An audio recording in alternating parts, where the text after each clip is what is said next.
Hello, Music Mania! You guys are watching one of the best programs on earth, and yes, this is 1 Hour With. Oke, jadi selama 1 jam ke depan, kalian akan mendapatkan sebuah sajian lengkap mengenai satu musisi atau band favorit kalian. And yes, we're gonna get in so deep. Well, how deep? Like this deep, you guys. So you're gonna be drowning and you will not be able to breathe. Dan di episode kali ini, a cover version episode, I'm gonna present you some wonderful stories from the band that had changed the music industry.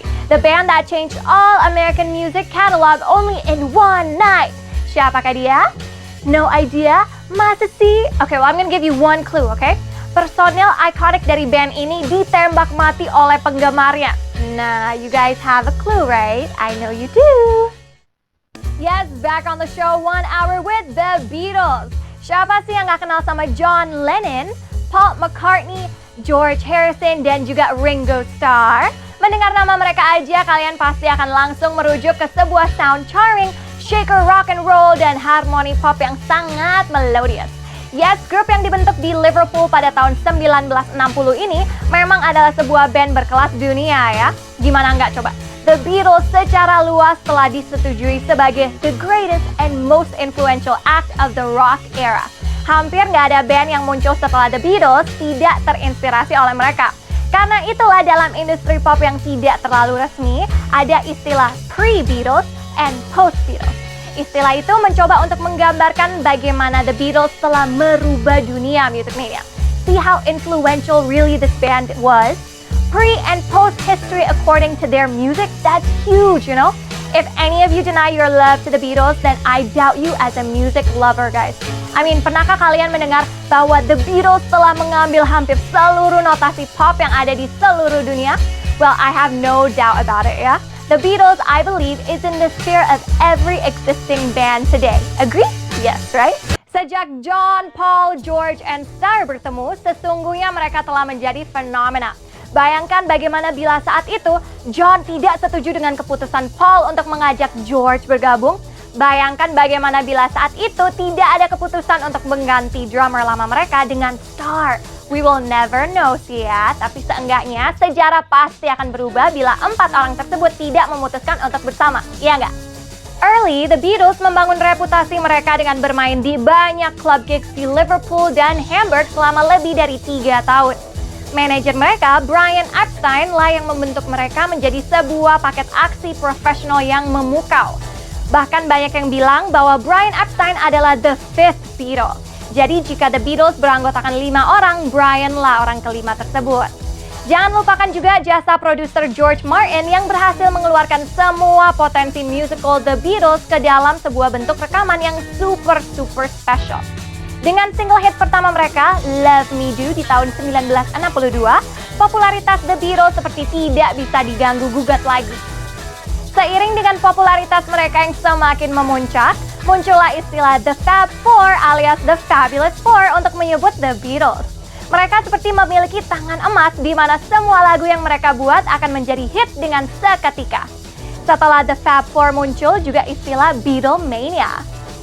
Beatlemania adalah terminologi yang merujuk pada fenomena fans The Beatles.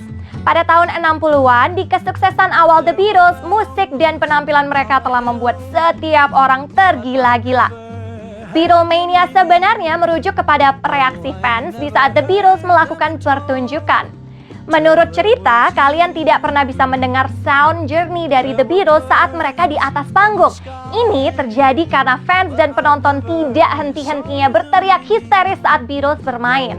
Dan itu terjadi hampir merata di setiap pertunjukan The Beatles. Karena itulah sebuah istilah Beatlemania dirasa perlu untuk menyatukan setiap pengalaman ini. Until today, I still think that you cannot have enough Beatles in your life, right? Back on the show 1 Hour With the Beatles, and it's time you know that rumor has it. Rumor has it. Now we're gonna talk about the controversy behind the band cover of Beatles album Yesterday and Today. Yesterday and Today adalah album ke-9 dari The Beatles yang dirilis oleh Capitol Records. Album ini sangat diingat dari kontroversi yang mengikuti perilisan cover originalnya. Dalam cover originalnya yang sering disebut sebagai The Butcher cover, memperlihatkan setiap personel Beatles dalam jubah berwarna putih dikelilingi oleh boneka bayi yang terpotong-potong dan potongan daging. Cover tersebut tentunya menjadi kontroversi dan menimbulkan banyak arti di dalamnya. Perusahaan rekaman akhirnya mengganti cover tersebut dalam versi reissue yang menunjukkan personel The Beatles berpose dengan sebuah koper besar dengan Paul duduk di dalamnya. Well, yang jelas di luar semua kontroversinya, album ini berisi sebuah single yang selalu dikenang sepanjang masa. Yes, Yesterday. What? So, are you guys guessing that I'm about to play the track? Well, here you go.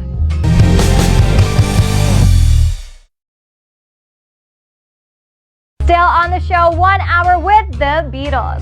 I'm gonna go with all the Discogs now, so you guys better pay attention, yeah? Please Please Me in 1963. That followed by with the Beatles in the same year. A Hard Day's Night and Beatles for Sale in 1964. Help and Rubber Soul in 1965. Revolver in 1966. Sgt. Pepper's Lonely Hearts Club Band in 1967. The White Album in 1968. Yellow Submarine that followed Abbey Road in 1969. And Let It Be in 1970. So I think we've reached the end of the show, and I hope you guys have had enough of the Beatles, and I hope you guys enjoyed the show with me. And please don't forget to shoot us an email over at music.channel@mncgroup.com, and please say hi to us on Twitter, the @MNCMusicChannel, with the hashtag 1hourwith.